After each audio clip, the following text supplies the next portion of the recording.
อยละอบបំផុតសម្រាប់បំបត្តិស្នាមកាត់បន្ថយស្នាមអុចខ្មៅស្នាមជាំស្នាមជ្រីជ្រួញធ្វើឲ្យស្បែករបស់បងប្អូនមើលទៅស្រស់ស្អាតភ្លឺថ្លាភ្លឺរលោងនិងធ្វើឲ្យបងប្អូនមើលទៅក្មេងជាងវ័យដល់ទៅ10ឆ្នាំឃើញប្លែកក្នុងរយៈពេល14ថ្ងៃប៉ុណ្ណោះរូបមន្តនេះប្រើបានទាំងបុរសនិងនារីគ្រឿងផ្សំដែលបងប្អូននឹងត្រូវការមានដូចជាសំបកក្រូចឥឡូវនេះយើងត្រូវកាត់សំបកក្រូចជាចំណិតតូចៗសំបកក្រូចសម្បូរទៅដោយវីតាមីន C ដែលធ្វើឲ្យស្បែករបស់បងប្អូនមើលទៅកាន់តែភ្លឺថ្លានិងស្រស់ស្អាតវាជួយជំរុញការផលិត collagen ធម្មជាតិរបស់ស្បែកឥឡូវនេះសូមចាក់សំបកក្រូចចូលទៅក្នុងឆ្នាំងបន្ទាប់មកដាក់ទឹក1កែវ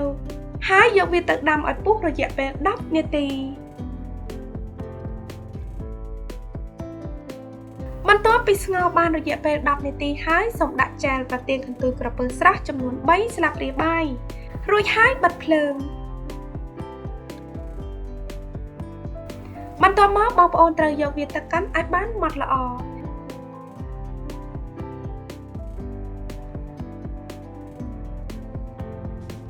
បន្ទាប់មកយើងត្រូវយកវាទៅត្រងដើម្បីឲ្យកាន់តែម៉ត់ល្អយើងត្រូវការម្សៅពោតចំនួន1ស្លាបព្រាបាយរួចហើយដាក់ទឹកបន្តិចហើយកូរវាឲ្យបានរលាយល្អ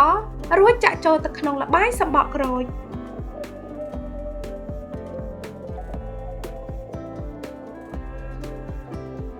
បន្ទាប់មកទៀតយើងត្រូវយកវាទៅដាក់ចម្អិនដោយបើកភ្លើងតិចៗហើយកូរវាជានិច្ច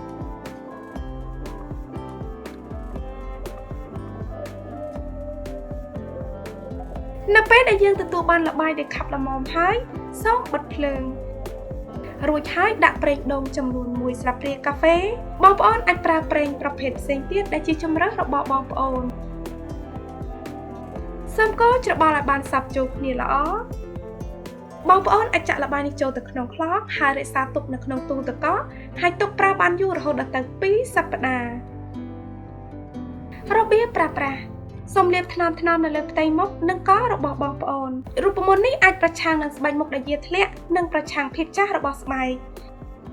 ហើយទុកចោលរយៈពេល30នាទីឬរហូតដល់ស្ងួតល្អបន្ទាប់មកម៉ាស្សាថ្នាំរួចលាងទឹកចេញ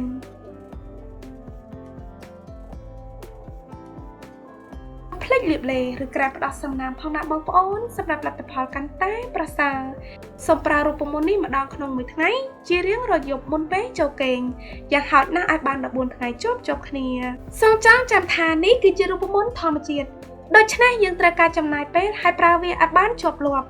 ខ្ញុំប្រកាសថាបងប្អូននឹងឃើញលទ្ធផលប្លែកតាំងពីការប្រើប្រាស់សប្តាហ៍ដំបូងចាប់ពីពេលនេះតទៅបងប្អូននឹងមានស្បែកដែលតឹងណែននិងគ្មានស្នាមជ្រីជ្រួញទៀតទេខ្ញុំសង្ឃឹមថាវីដេអូនេះមានអត្ថប្រយោជន៍សម្រាប់បងប្អូនប្រសិនបើបងប្អូនចង់បានរូបមន្តធ្វើឲ្យស្បែកសបន្ថែមទៀតសូមចុចលើវីដេអូនេះអរគុណច្រើនសម្រាប់ការទស្សនាជួបជាមួយនៅនាងខ្ញុំមុំនៅវីដេអូបន្តទៀតសូមជម្រាបលា